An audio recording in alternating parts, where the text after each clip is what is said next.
For the kind introduction. So after an exciting session on ovulation induction and optimizing IUI outcomes, we come to a relatively boring topic. Probably all of us feel that law, okay, we are doctors. What do we need to learn much about law? We just need something to learn, guide our practice, that's it, right? So, but with the current era of medical litigation, law has somehow become an indispensable part of our practice, especially fertility practice. So let us look at law. Basically, infertility has become a global burden. So India alone, there are around 27 to 28 million couples affected with fertility issues. So this law took some time in our country. We have been struggling over this to regularize our practice for the past 20 years, almost 2 decades. So 2 decade long effort became fruitful in 2021 when the government could finally bring out an ART Act. So we started from ICMR guidelines in 2005. We finally moved on to an ART Act. It is an act which regulates our practice. So what is the difference between a guideline and a law? Guidelines are just as earlier told that they are there to refine our practice, to regulate our practice. But law is different. If we don't follow law, we are punishable for the offense. So law, what are the things? I think post-COVID, many sessions would have been planned and you would have heard many sessions on this ART Act, Surrogacy Act. So we'll simplify it, we'll break it down. So government has released 4 notifications. So one was the first ART Act. It was in 20th December 2021. This act, what does it tell? It tells us about what are the rules, in general, how our practice should be. And then they released Surrogacy Regulation Act on 25th December, 1 week later. So then to guide this act, they released rules, that is regarding the consent forms, regarding certain rules for our practice. The rules were released in 7th June 2022 for ART and surrogacy rules on 21st June. So we will understand law based on few case scenarios. So here's our first case scenario. Mrs. X, she is 25-year-old, married to Mr. Y, 27 years old, and couple are trying for the past 2 years. So she is diagnosed with PCOS. So she has polycystic ovaries, she has anovulatory cycles. Now we are planning ovulation induction for her. So all of us have a doubt in our mind. Does our clinic require ART registration? So what does the law say? So law says that ART clinics should be registered, but the clinics where you process the gametes, either the sperm or the oocyte outside the body. So it is either an IUI or an IVF procedure, or you transfer the gametes or the embryo back into the human body. So that is again a clinic where you do IUI or IVF. So for plain ovulation induction, you do not need any registration. So from this case, we just understand that for plain ovulation induction, you need not have any level of registration. So if you are planning an IUI or an IVF, you definitely need registration. So any technology which uses the procedure of handling gametes outside the body or transferring gametes outside the body is coming under ART. So what are the authorities that regulate ART? So we have a national ART board, state ART board, and also national ART and surrogacy registry, and also appropriate authority. So how do we register for our clinics? So all of us know that we have to register. So how do we register? So we have a website called artsurrogacy.gov.in. So you just have to go to the website, there is an application form, you download it, apply online, and also submit a hard copy to your local ART board. So once you submit an application, they will come for inspection, on-site inspection. So your application should be accompanied by a fee. So for a level 1 clinic, you will be paying a 50,000 fee. For a level 2 clinic, you will be paying 2 lakhs fee. And this application, once submitted, the ART board will approach your clinic for inspection. Once you pass through the inspection, you will be given a registration. This registration comes in the form of a Form 3. So this registration is valid for a duration of 5 years. So, and this registration should be displayed in your clinic in a visible area. Now let us look at another case scenario. So we have a lady who is a known case of PCOS. She was given drugs, ovulation induction, which we have discussed earlier. Gonadotropins were given. She unfortunately hyperstimulated. But we plan to convert it into an IVF cycle, and the doctor also has an IVF setup, but he has only level 1 registration. So can we do IVF for this patient? So to understand this scenario, we need to understand what are the levels of ART clinics. So there are 2 levels of ART clinics mentioned in the law. One is level 1 clinic where you can do only IUI. Level 2 clinic where you can handle gametes outside the body, that is you surgically retrieve oocytes or sperms and handle oocyte outside the body, do IVF, embryo transfer, and also cryopreserve the gametes. So in level 1 clinic, you can do only a plain IUI. For level 2, to simplify, you can do an IVF procedure. So what are the minimum requirements or mandatory staff requirements for a level 1 clinic? Mandatory staff requirements for level 1 clinic is 1 minimum gynecologist who has a postgraduate degree or diploma in gynecology and obstetrics, and minimum equipment are also simple, only 3. That is equipment essentially for your sperm preparation, that is microscope, centrifuge, and a refrigerator. So then what about level 2 clinics? Level 2 clinics, you have to have a multidisciplinary team, that is a gynecologist, andrologist, embryologist, counselor, anesthetist, and a director. So I would not go much into the level 2 clinics. Let's move on to another case study. Here we have a couple, 40-year-old lady and a 56-year-old gentleman. They approach you for fertility treatment. So they quote regarding a 70-year-old lady who delivered a few years back. So what do you say? Can you treat the couple? So what are the age limits as per the current ART Act? Now it is not a bill, it is an act. So according to the act, a woman between 21 to 50 years and a man between 21 to 55 years can avail ART services. So someone younger or someone older, we cannot offer ART services to them. So what are the duties of our ART clinics or banks? So we need to understand that for ART clinics, 1, we should have a facility to provide professional counseling. We should maintain confidentiality, maintain grievance cell. Actually, grievance cell has been specifically mentioned in the current ART Act, where you should show a grievance cell and also provide services to the age mentioned. And one final thing is you should be able to issue a discharge certificate.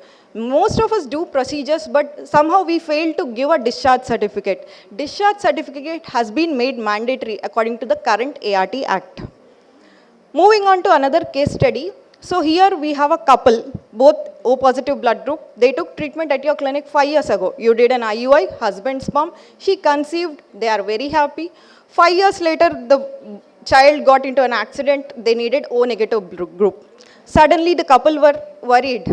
They put a case on you, asking, and the immediate thing, if a case comes up against you, the government or the authorities request for the case history. So what are the regulations with respect to maintenance of the records? So record maintenance, you should be able to maintain the records regarding all the cases that you deal with for a duration of 10 years. The record should be related to the enrollment of couple, donors, procedure undertaken, outcome, complications. Because soon a national registry would be coming into place and we should be able to upload all the details of the case. And also, if the clinic stops functioning before 10 years, we should be submitting all the records to a national database before closing of the clinic. So record maintenance is very important. Most of the times patient comes and asks, why don't you give back our files to us? So we often tell the patients that we are maintaining 2 records, 1 record to the patient, 1 for the clinic. So our clinic, the file which is there in the clinic should be maintained, because this is according to the ART Act. The file given to the patient is another copy which is given to the patient. And when we are running an ART clinic, we should be able to give, for that matter, any clinic, it need not be ART, any procedure that we do, we should be able to give clear, transparent information to the patient regarding what is the procedure that you are doing, what is the success rate, what are the limitations, complications, charges, side effects, and what are the rights of the unborn child. So information and also consents and documentation is very important, because consent should be informed and written consent in a language understandable to the couple. And each consent should have these 4 things. 1, what is the procedure being undertaken? What are the alternate procedures available? What are the risks of the procedure? What are the complications? What is the success rates? And when we are talking about level 1 IUI clinics, what are the consents that we need to maintain are these two. I think they are not clearly visible, but you need to understand two forms, Form 7, Form 8. So according to the ART Act, you need to maintain these two forms. For IUI with husband sperm, we need to take consent in Form 7. And for IUI with donor sperm, you need to take consent on Form 8 and maintain these records in your case files. Let us look at another case scenario. Mrs. Sonu, she is para 2 life 2, two previous LSCS with both female children. They approach your ART clinic, desire to get a male child. So she argues that all the celebrities have male child to ART, why not for me? What do you say?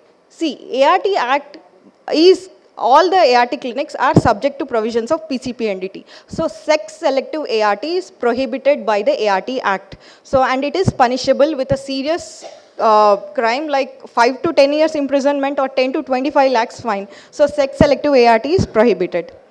Little off the topic, we'll be looking at third party reproduction. So we have a case scenario wherein Miss Ria, she is 21-year-old. She wants to donate eggs to her sister because her sister has premature ovarian failure.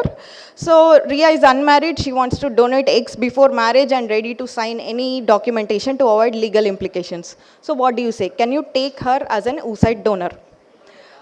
What you need to understand is earlier ART, before the ART Act, earlier ICMR guidelines have maintained that we should have an anonymous clause. But now that anonymous clause has been removed.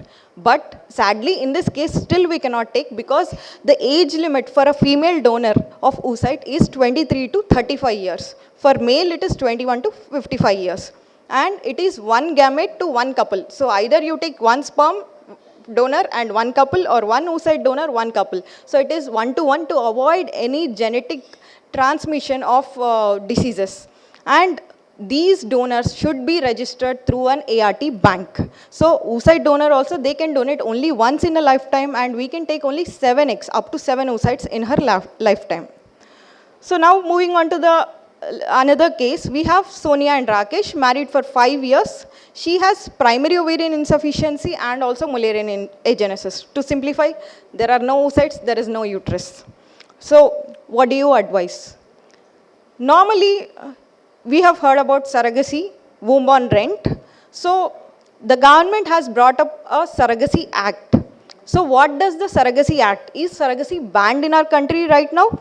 No, surrogacy is not banned, but it has been made altruistic. That is, you can do surrogacy for only couples with proper eligibility criteria. So what are the eligibility criteria? One, they should be an Indian citizen. Married for at least 5 years clause has been removed right now. So women between 23 to 50 years, husband between 26 to 55 years, and they should not have any surviving child, whether adopted, whether through earlier surrogacy or except they could have a child who has life-threatening disease. And the couple also should take a certificate of essentiality. That is, they should have a proven cause of infertility wherein she cannot conceive on her own, through her own uterus. And the insurance coverage for the surrogate and all the clauses related to the court procedures have been mentioned. And what are the requirements for a surrogate mother? Surrogate mother, again, as we told, altruistic. That is, known willing woman, a married woman with a child of her own, and the women between 25 to 35 years of age, and the women should also get a certificate of medical and psychological fitness. So essentially a couple requiring surrogacy will probably require 4 documents from the government. One, certificate of essentiality, certificate of eligibility for the couple, and similarly certificate of eligibility for the surrogate mother, and also for the transfer of gametes. So apart from that, the government brought in a new legislation on March 14th. The Surrogacy Act was given on 25th December 2021, but recently, just March 14, 2023, government brought a new legislation that for a surrogate, both the gametes, that is the egg and the sperm, should be from the parents. So in this case where we have discussed the women has no eggs and no uterus, ideally earlier for people who wanted, we used to do with a donor egg, husband sperm and a surrogate, but now we cannot do it. So in case you have to do with for a surrogacy, the egg and sperm both should be from the own couple. So right now many couples have approached the judiciary, Indian judiciary regarding this problem. and we have no solution in the near future. Probably few years down the line, we might come up with a solution. But as of now, yes, we can do only surrogacy for a couple whose own egg and sperm can be used. So now that we have understood the law, see, the law has been dealt with in multiple portions. One, what are the registrations, what are the legal responsibilities of the clinic, what are the rights of the patients. Then we should also understand what are the offenses and penalties. For the first contravention, the fine is 5 to 10 lakhs. For the subsequent contravention, the fine and also imprisonment clause is there. So I would end my talk with saying from Plato, who says that laws are no use because good people do not need laws and bad people will find a way around laws. So we should be true to our own conscience and take the right decision. Thank you.